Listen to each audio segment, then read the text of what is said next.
to sit on this thing without it fucking shifting on me. Okay. Are you all right? Almost. Okay. Are you gonna live? Okay. Can you make it through like a solid 50 minutes? Mm-hmm. Mm-hmm. Yep. Did they give you painkillers at all? Like Nope. that seriously? What are you in like a regimen of like Advil or something? Like what do they not give you anything at all? No, I mean they just say take like pain meds, but just be careful with blood thinning and stuff like that. Ugh. Because like most of those are like blood thinners. Dude, I have so much Vicodin. Like I have Percocets, I have like pill form of Dilaudid, Vicodins. I think I have like 8 or 9 bottles of different shit. I could literally I could make it to where you wouldn't feel that pain at all. It's just a real deep ache. Yeah, of course. I mean, so if you think about it, someone clipped and tugged on your ball bag for like 20 minutes straight. So could you imagine someone like flipping and I bet it's less the incision and more them like moving stuff around. Like that's usually what does it. Is like the movement. Like the pain of needles going in my ball sack and the tugging and pressure, that was fine. But when it started clicking into my head exactly what they were doing to my nutsack and that my Zens deferens or whatever the fuck they're called are outside my body is the minute I started to black out. And I was telling the doctor, I was like, listen, man, I'm going to go out. And he's like, that's okay. You're safe on the table. I'll be here when you wake up. It's literally what he said. Yeah, that's awesome. Well, at least he's a cool doctor and had a bit of a sense of humor. Yeah. Also, I'm sure that he's dealt with that so many times. Yeah. By the way, turn your gain down just a scotch. Okay, scotch is done. Yeah, that sounds much better. That was painfully loud there for a second. All right, so we're on limited time, which is okay because we don't have a review today. Decided to do something a little bit different, especially on the outside of 2020's like top lists, which are now published by anybody and everybody. I mean, even at the consumer level, people with, decent sized Instagram accounts are like, hey, I'm going to publish my own thing and here's my blog post and here's my WordPress and blah, blah, blah. Right. So publications that are rating numerous amounts of cigars in the industry. And of course, it all being somewhat subjective. But what I wanted to talk about was, it's one thing to, especially at one time you had like maybe a few really notable cigar publications. And now there's a lot, right? In different forms of media. So you have like a Cigar Aficionado that owns the space of magazine publication. You have Half Wheel who really kind of dominates the online presence. You have us and some others that are more in alignment of the podcast segment and video segment, right? So there's like all these different mediums that have been created for people to kind of create some exposure around their publications. So I wanted to talk about 5 things that we hate about cigar publications, which, by the way, I'm throwing this out here now because I thought about this already, because someone in question would go, well, aren't you guys in a sense a publication? Yeah, we are. So we may be talking about the things that we hate about ourselves, essentially. We are public. We are public. And Asian. Or Cajun. Publication. We're public Caucasian. Caucasian. Yeah. Wonder why they call white people Caucasian. I don't know. Where'd that come from? I mean, everything's like a derivative of Latin at some point, so it's got to be that. By the way, do you like my La Galera shirt? I do like it. Dude, I think the bright color's just like La Galera. La Galera. That's how you would say it phonetically. So I wanted to get into this subject because it's one I've been thinking about, and I solicited just some thoughts of people like on Instagram, got a lot of feedback in terms of what people really thought about certain publications, and a lot of it without directly saying the names. You could kind of tell in just the context that they provided, like which ones they hate, don't admire, and so on and so forth. So we'll talk about it. We're going to use some names. It's going to come out. But I would say let's just get into it. We'll hop right in. And this, of course, again, is 5 things we hate about cigar publications. Number 1, and I think this is, and these are in no particular order, this is something that Chris and I have made fun of since probably the beginning of us really kind of coming on to the cigar scene via this podcast. And that is what we call unicorn palate. And what is unicorn palate definitionally? Unicorn palate is essentially those folks that are out there that smoke a cigar and are able to derive flavors that, like, quite simply cannot create relevance to a consumer. They're like these real descriptive adjectives that are used. That it's almost overly descriptive, again, to where you can't really create any sort of relevance to most people. Like, most people go, wait, what? I've heard like spoiled taco meat. I've heard what was one that I saw not too long ago? It was like rhubarb pie mixed with something else, and I'm going, what in the fuck are? Like, I don't even know what rhubarb is. I don't know what a rhubarb tastes like at all. I've never had rhubarb pie. Is that what they put in concrete? Yeah, rhubarb. Exactly. You're talking about those big giant steel things? Yeah. What are those called? Aren't those called rhubarbs? Those may be called rhubarbs. They actually legitimately, what are those called? The things that they said were no way a plane that crashed into the Trade Center, no way those things were going to buckle. There's no way that the jet fuel could heat them up to cause that kind of damage. What are those things called? Rebarb? Rebarb? Rebarb. Maybe it's not barb at all. There may not be a rue or a barb element. I don't know. But I think you may be right, and I'm too lazy to look it up.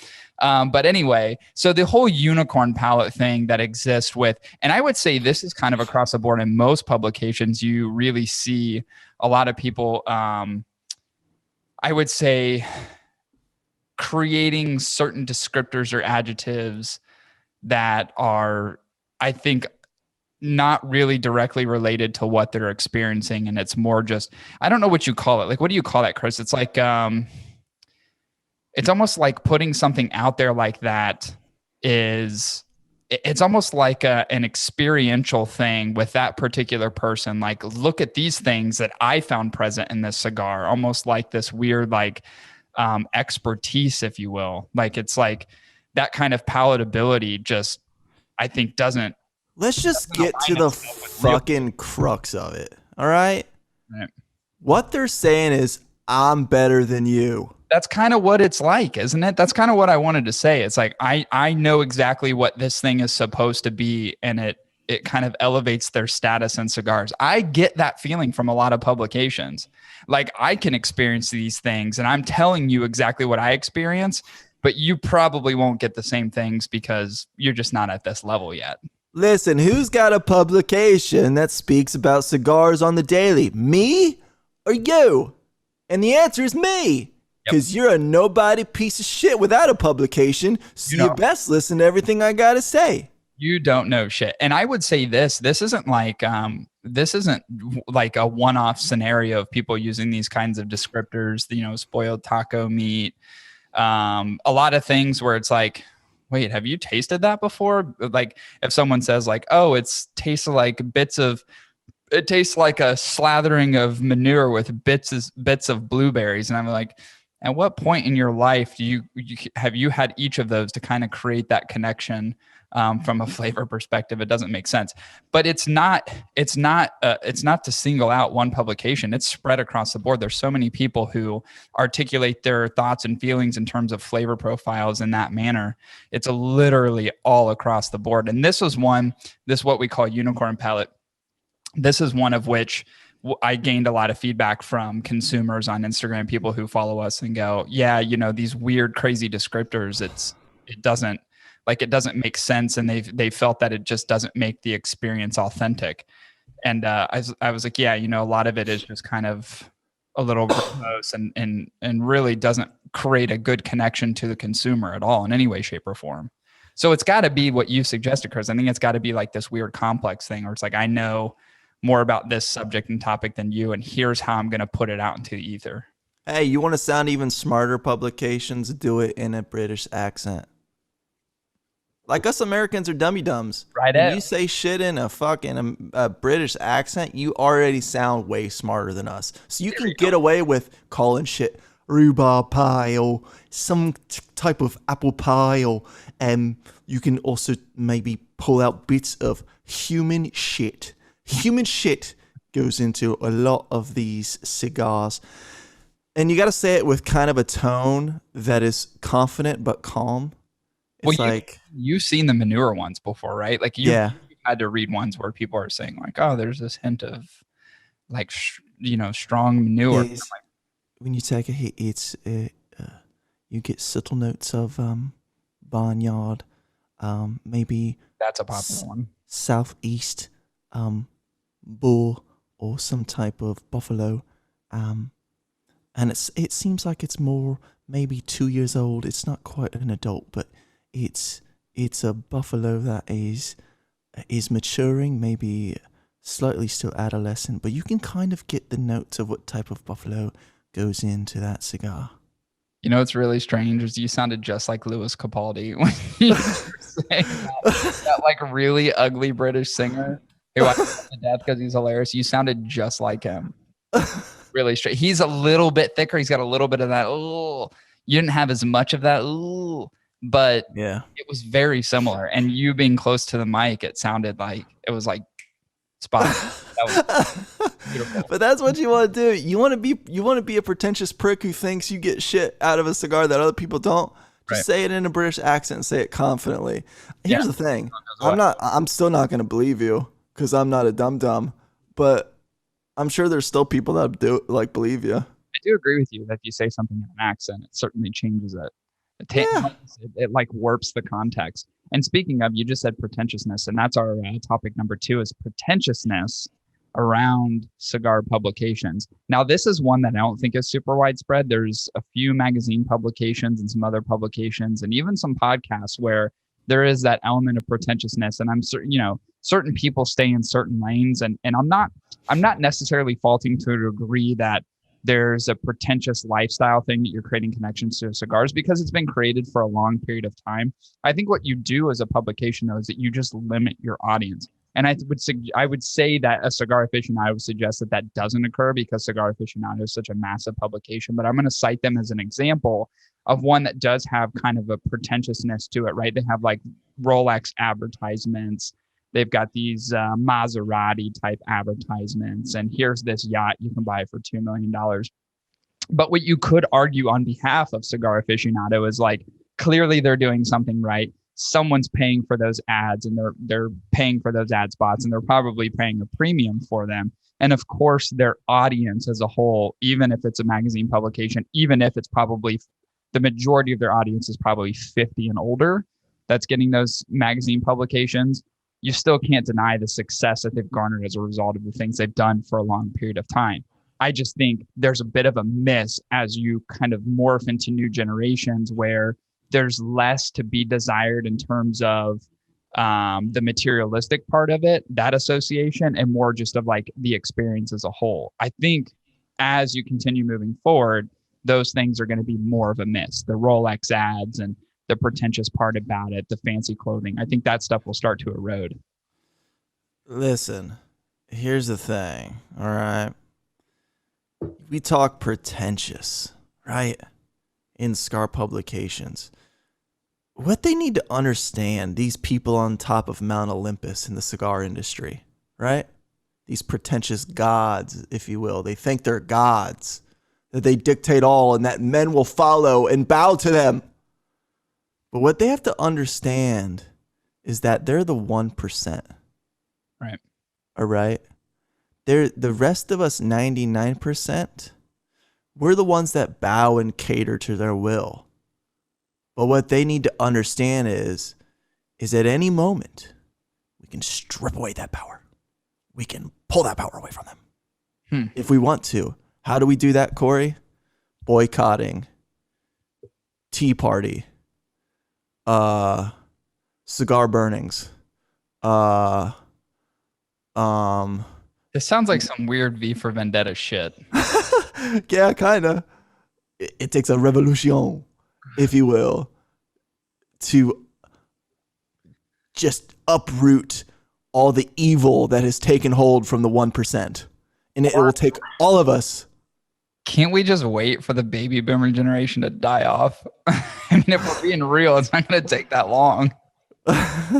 What is Cigar Aficionado going to do without 55 and up? Like, they're your audience. They're all gone. Maybe that's it. Maybe this is a patience game. It's just we just wait it out. Yeah. But I would argue if we wait it out, then we're going to be in the same situation, come that same time. People are going to be looking at us and like, they got to go. It's like a whole new VR medium to cigar smoking and like true actual virtual lounges, which don't think I haven't thought about.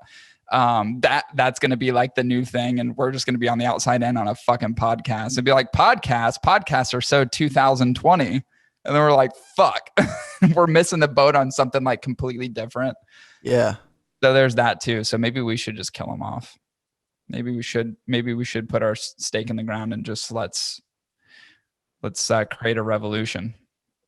Dude, I'm telling you, we could totally get masks. Like I'll make thousands of donger masks so no one can tell who we are, and we'll wear capes and we'll walk the streets of Cigar Aficionado, which I guess is just their parking lot, but we'll all show up into that single parking lot, all like 50,000 of us from across the nation of cigar smokers, and we will sit there and watch as me and you we devise some type of underground rail system from these old abandoned carts, and we will fill them with explosives, and then we will go on this train and we will go underneath the building and then blow it up into a spectacular fireworks display for our following as the revolution commences and a new era begins for cigar smokers.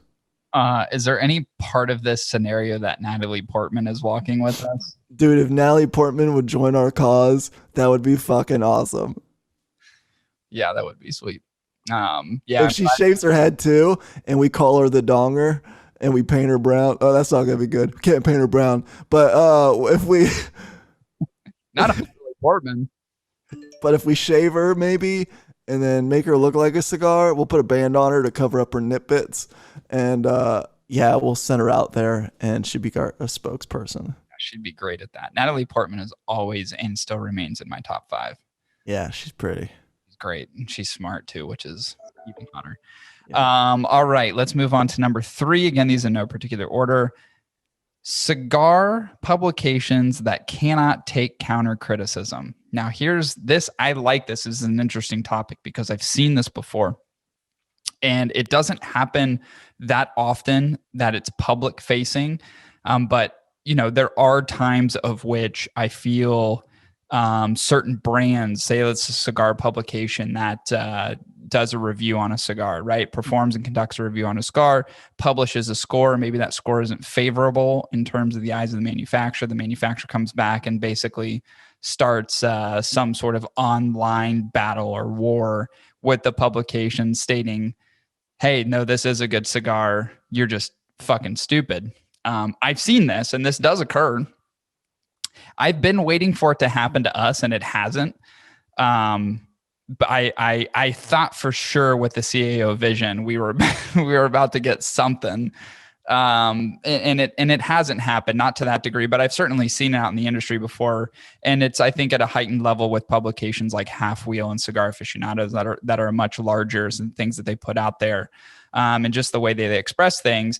Oftentimes can't take the counter criticism of the manufacturers who are defending their position and defending the blends of their cigars. So it's one thing that actually kind of irks me a little bit, because if you are going to be, and I take this responsibility, and I know you take this responsibility, if we're going to take the time and we're going to devote our effort into reviewing and breaking down these cigars and giving our honest opinions about them, we better be prepared for, I don't want to say backlash, but a counter argument to what we put out there, right? People's experiences from a consumer perspective, or again, even in defense of manufacturers and certain brands. We have to, as somebody who is taking the responsibility of putting these cigar reviews out there, we have to be open to other people's opinions, whether we agree with them or don't agree with them. And I've seen some publications kind of cower and hide from that counter criticism, and they're not really open to having a conversation. And I've seen others that will just go in and battle and battle to the degree where no longer becomes a conversation about the cigar. It just ends up turning into like personal attack. Bickering. Yeah, but you discredit, right? Yeah. You basically take someone's argument, and to invalidate that argument, you discredit them. Yeah.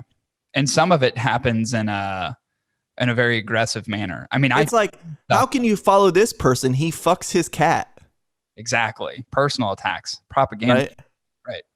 It's like he wanted to cut the tax that middle class pay to their local communities by 1%. But you can't believe a word he says because he fucks his cat.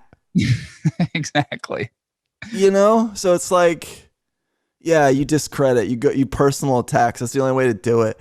But yeah, you should be open to criticism. I mean, I feel like you take the position of Ben Shapiro for our Instagram, because we just say what we say, but you're usually the one that counter retorts if there's someone that does say something that you just don't agree with, which is perfectly acceptable. It's social media. We post stuff because it's information that we're sharing, and that is part of the system. Like when you put something out into the ether of the internet for everyone to see, and then someone sees it, but then you don't want someone to respond. It's like, don't post anything to begin with. But right. We're about sharing information. So it's kind of like you have to take the bad with the good. Yeah, and sometimes you get a little bit of that bad, and you need to be able to accept it like a big boy, or cower and hide and not just post anything at all. Right. If that's how it makes you feel. So yeah, that's exactly how I feel about those sorts of scenarios, right? Like if the day comes, and I'm sure the day will come at some point where we will get some of that counter criticism, and people, there may be a brand that's defending themselves, or people that are defending a brand say, what the fuck do you guys know? And usually the way that I handle situations like that, even if they're to like a more mild degree where someone may just disagree, and I'm like, hey man, like everyone's got their opinion, and I'm happy.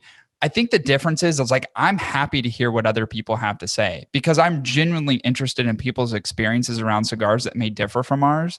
Like, what did you get that I didn't get? What did you smoke, and what was present here that I just didn't understand or didn't get the same of? And what is your, what's the subjectivity around your experience versus mine?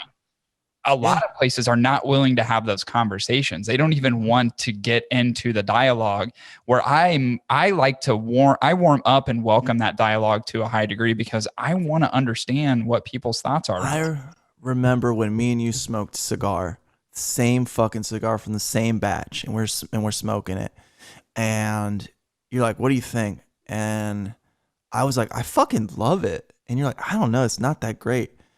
And I was like, well, we have the same cigar. He's like, well, then you were like, well, I don't know. Like, what makes yours different than mine? If you love it so much, I thought we had the same kind of taste and flavors and cigars, right, but yours is way better than mine. Like, what makes yours different, Chris? And I was like, aha, mine tastes better because I had sex before I smoked this. Probably it.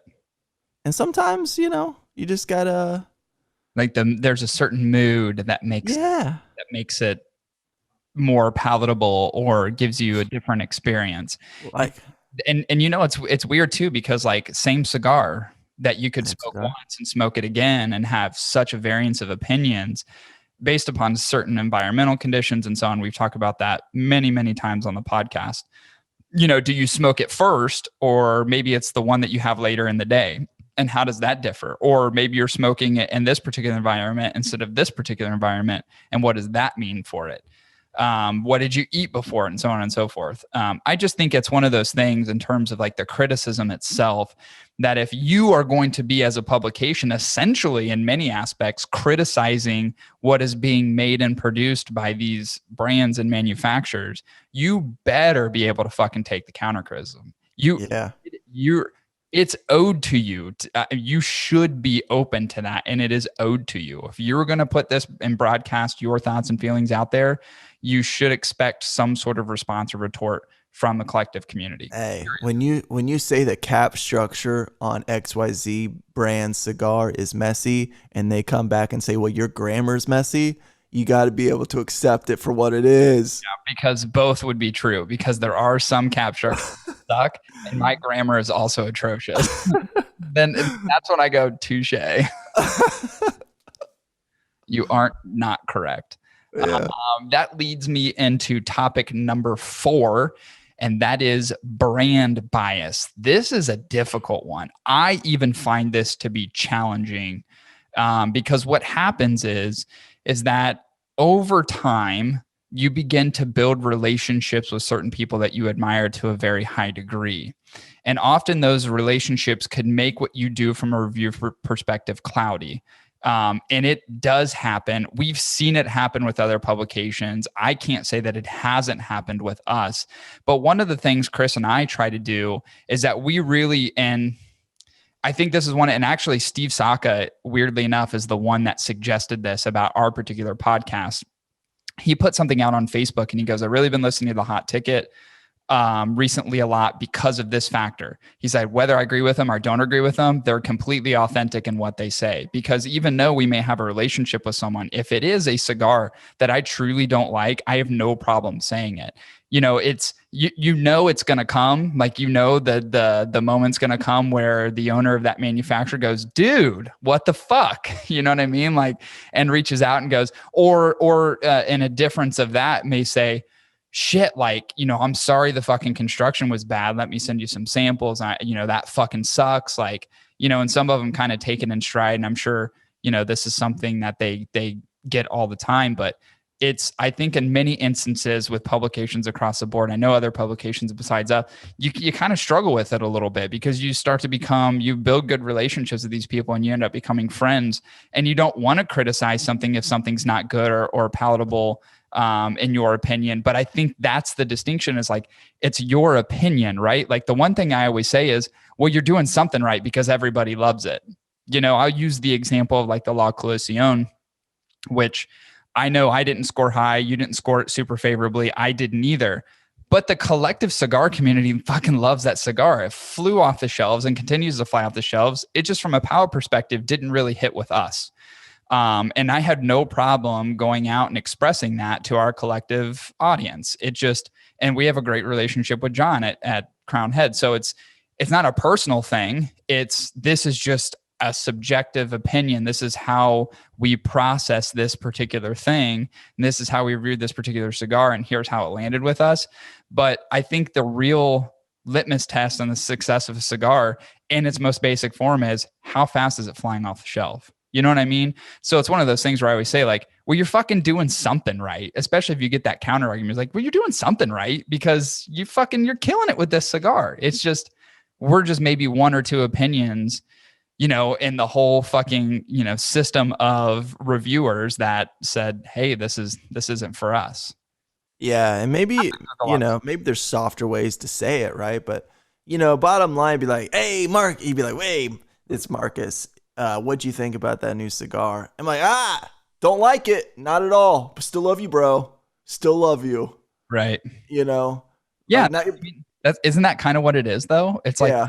That's what it is. That's the whole fucking game. Is like, it has nothing to do with a person in particular or what the brand represents. It's just that particular experience, Yeah.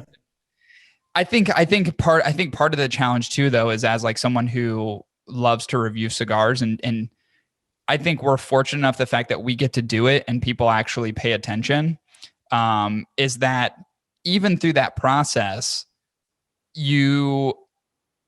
your opinion and the differentiating opinions of other people kind of create this blended opinion that exists out there. So I guess in some form it's a little less aggressive. But I will say, we don't try to be overly aggressive about it. If I really don't like a cigar, I will go hard in the fucking paint at it. Reference to CEO Vision 2020. If there's something that is an atrocious cigar, I have no problem going hard in the paint. But if it's a cigar that, let's just say, hey, it just wasn't my thing, maybe it's just not appetizing enough, we're usually pretty good about being tactful in our approach to what we write and what we say, so that you can express the cigar without being like overly damning about it. So there's also that balance as well. But I know brand biases exist with other publications. It's very clear. With even some of the biggest that exist out there. And I think I'm not saying it's wrong. And I'm not like I'm not demonizing any of these publications for, relationships they've built, and they're probably walking a tightrope sometimes. But what I will say is that, like, I understand the challenge, but you got to do the best that you can, because that's what you owe to your audience. Your audience is why you get to continue doing these things. You owe it to your audience to be honest and authentic. Yeah, for sure. Yeah.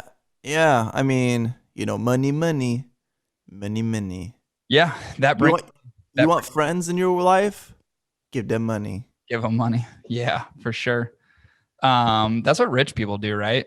Yeah, it's like I want friends. Yeah. Hey, you, LeBron James, be my friend. I won't do anything unless he gives me a contract to Nike or Adidas. I can do that. Money. Here's money. Money. Be my friend.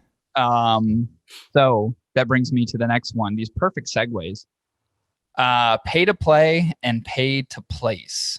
Now, this is a subject that is, and this is definitely one that struck a chord with a lot of the people that responded to my question, what do you hate about Cigar Publications? This was probably the number one, I think, recognized problem in our industry, in particular with one publication. And I don't really need to name names, but you know who they are.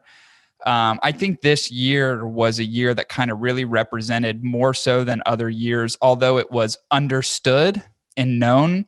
I think this year just kind of proved it. I think there's too much evidence to support that this is exactly what goes on in this particular publication. And again, the subject is pay to play and pay to place. And pay to play is, all right, so how much do I have to pay to be recognized by this publication that has a lot of influence? And then there's the pay to place, which I added towards the end of that. And that is, let's say you are, you've submitted a cigar for a publication to win Cigar of the Year. What does that mean in terms of, if you are the number one rated cigar and you knew ahead of time that you're going to be the number one rated cigar, there's got to be an element of monetary gain that exists there that allows that to be possible. So that's what I mean by pay to place. And I think this has really, it's kind of weird because it's understood, it's known. This year, I think, was probably proven. There's a strong connection that suggests that these things exist. I'm like wondering in this year how much people are going to align themselves with what, let's say, a publication like Cigar Aficionado puts out in their top list in 2021. You know what? Let's even think about it from the brand's perspective. You know what this is like? How do you feel when you get on a plane, all right, and you got a ticketing coach, and you see those bastards, those fucking bastards, get into group one, and those motherfuckers get on the plane in the very front, in the comfiest of seats. You're getting served all trip long on that fucking flight. You want food? Here you go. And you're like sitting back there and coaching like, I want what they have, but I can't fucking afford that. I can't do that all the time. That's craziness. Like, think about it from the brand's perspective. You're a legit good person, probably better than all those pricks up there in first class. And you're sitting back there with the man that's taken up 2.5 seats because he refuses to lose weight. He smells like shit. And you're sitting there and you're thinking to yourself, what makes those fuckers better than me? And they're sitting up there in their comfy seats that are spaced out 2 feet apart. I mean, think about it from the brand's perspective in this industry. Chris, it's unfair. It's tough for me to think about because I only fly first class. Sorry. Dude, I'm bougie. I'm a bougie bitch. I only fly first class, man. I don't know what you want me to tell you. No, I see what you're saying, but I mean, obviously the acceptance there is that people do have more money and they pay for those things. I think what is different in this scenario is like, how much are you going to pay me for these seats? Not that so here's the difference. When you fly first class, there's a published price for first class, right? Yeah. So if you are buying a plane ticket, here's your coach price, here's your first class price, and you get to make the dictation of how much you want to spend for that. What you are suggesting is perhaps if you're going to fly on a plane, that it ends up being a bidding war. Who's willing to pay me to fly first class? as opposed to here's your published pricing for first class. Sure. So Sure. person X, person Y, there's one seat left. Who's going to pay me more? Sure. I think that's the difference. Well, I think the point is there's only so many seats, right? There's only so much seats. And you know, it is kind of strange because I've said this before, especially with like Cigar Aficionado and the top 25 that they publish. I'm like, if you want to understand the best cigars of Cigar Aficionado, look in the bottom 15. The bottom 15 usually represent like the actual really good cigars that are submitted. Coach. And typically in the top 10, coach, typically in the top 10 are the ones that where you get a sense that there's that pay to play or pay to place kind of element. There's some real good cigars that make it into their listing every single year. But then I look at it and I think the rest of the industry does too. And there's two things that you can suggest. One, hey, Cigar Aficionado, you're not smoking enough. There's not enough represented here. And we know that their process is submittal process. So maybe even some of the best cigars don't even make it into entry because people simply don't want to pay to get them in there. But I think the other element too is like, what could it potentially mean for Cigar Aficionado in the industry if a big powerhouse wins number one? Because if you look at it every single year, it's a big powerhouse that wins number one every single time. And I think you and I would both argue some of the best cigars that have ever been created in this industry have nothing to do with Arturo Fuente, have nothing to do with Rocky Patel, have nothing to do with Alec Bradley, have nothing to do with CAO, have nothing to do with these giant brands. They're other smaller brands or other smaller manufacturers that are creating some really good stuff with a high level of craftsmanship that never even get recognized in these publications. You know what it is? It's like, I'm just throwing out names just based on just some, you know, just as examples. But like Rocky Patel's first class, right? Maybe they're even flying private, right? Right. But then in coach, you got like people like Tatawahe, you know? They got like Latelier and Latelier is how I like to say it. And a bunch of other sub brands, right? And then you have people that just can't afford to fly. And they got a fucking like, well, kids, it's time to buckle up in the minivan because we're heading to Florida. Or it's like, get on that Greyhound.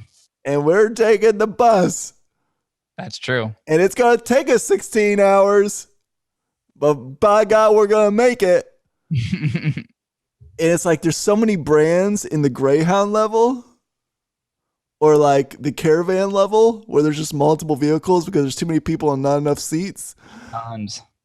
That like those people are so underappreciated in these publications because they can't afford to fly. Yeah. Every once in a while, you'll see them make it into, like, I keep using Cigar Aficionado as the example, but you could take Half Wheel as a large publication too. It's like, you'll see those guys sprinkled into like the everyday reviews or like, here's what we reviewed for this week or here's what we reviewed for the month. And they could garner some pretty high scores, but it's more often than not that they tend to stay hidden, which is kind of strange because I think the lane that we often kind of thrive and exist in are in those cigars, like the more hidden gems. And we try to review everything, especially if it's a new cigar that's coming onto the market. We're really trying to get fast to those and get those out as quickly as we can so we can put out an opinion for people who are consumers that are genuinely interested in something that hasn't got any write-ups on it yet. Yeah. But a lot of times we're also concentrating on some of those brands that don't get as much recognition, that don't have as much clout in the industry yet as some of the really large main brand manufacturers. So we call them RVers. All right, we call them the RVers. Yeah, it's a weird thing to know that it exists, but to continue putting time and attention into it. Like Cigar Aficionado's publication, it's like, I guess the more that I read it ends up just being like, well, does my opinion align itself with that of Cigar Aficionados? Not anymore. Not that I'm more educated about what's on the marketplace and have spent a lot of time in the recent 5 or 6 years getting a better understanding of cigars as a whole and how the industry works. But I could certainly say that at one time, you know, as a consumer, that publication meant everything to me. You know what I mean? I was a subscriber to Cigar Aficionado for years. And I was genuinely interested every time a publication came out outside of the top 25, like what has been reviewed? What's the thing on the market that these guys are telling me, this publication is telling me that is good. So a lot is put into it, and a lot of it is still very relevant to the consumer. I just would have to argue in some sense that as people get more educated around it, I think the pay to play thing becomes more apparent. And I think this year was, again, a shining example of that. Now boarding, cigar aficionado from poor to rich. Please present your boarding passes. Now seating group 1. Yeah, for sure. All right. Any other opinions, Chris, about Cigar Publications and what we hate about them? I just hate them. What do you hate about us? What do I hate about us? Yeah. That's good. I like thinking introspectively. I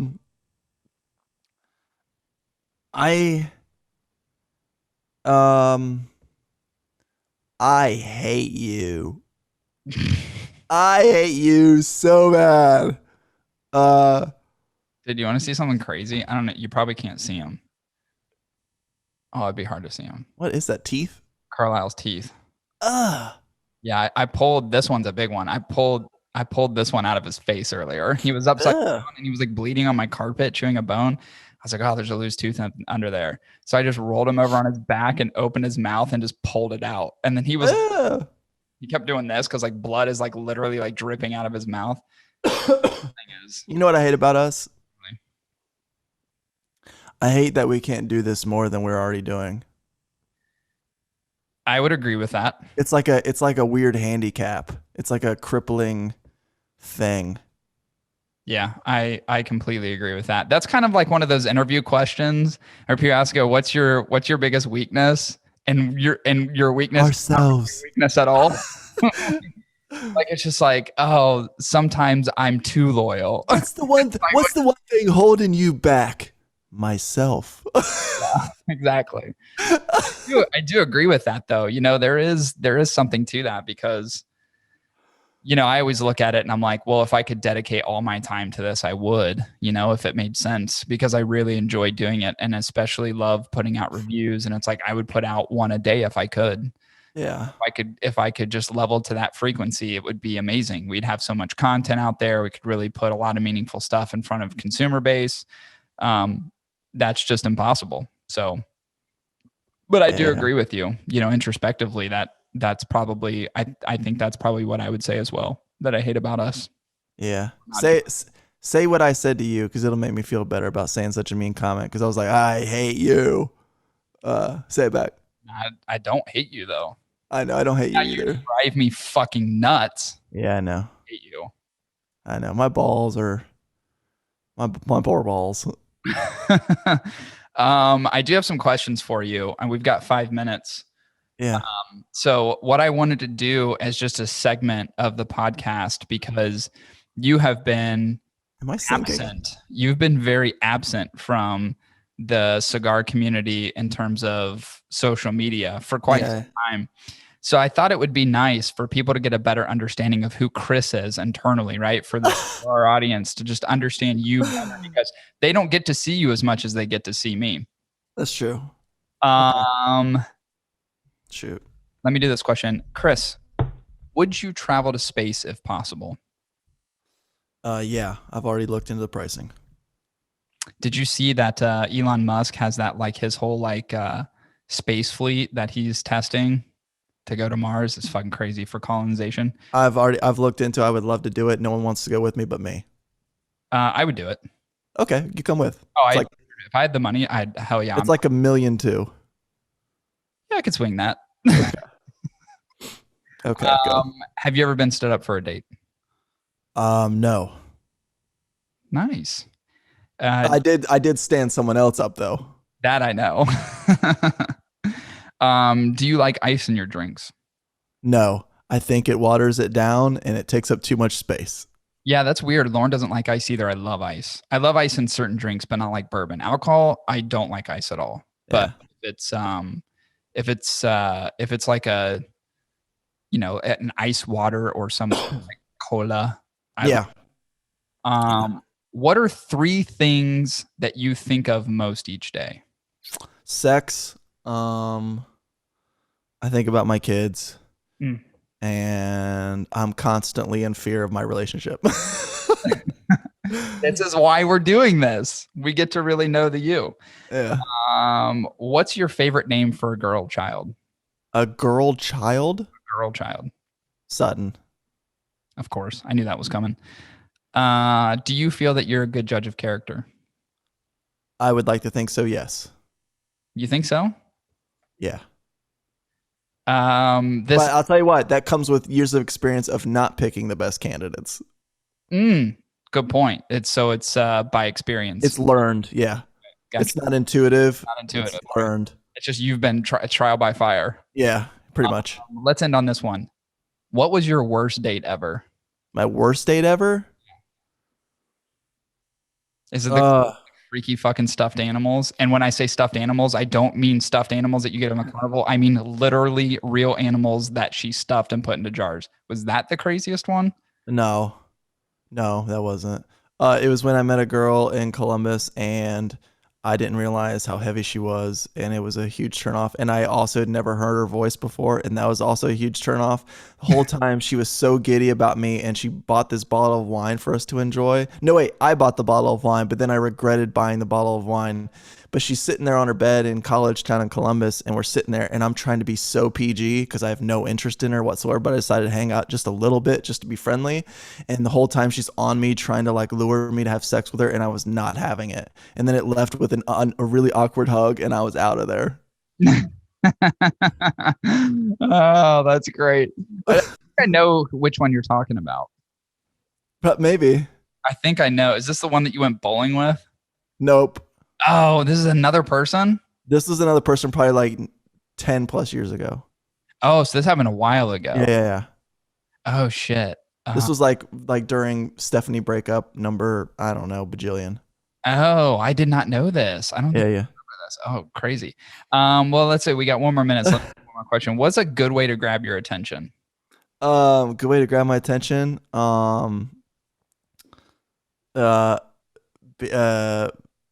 Be a little crazy. So like stuffed animal girl? Sure. Taxidermy girl? Yeah, sure. Taxidermy girl, that's what it's called. The fucking freaky girl that like dressed up rabbits and like hats and canes. Yeah. Fucking psycho. I remember at that point you're like, she's pretty cool.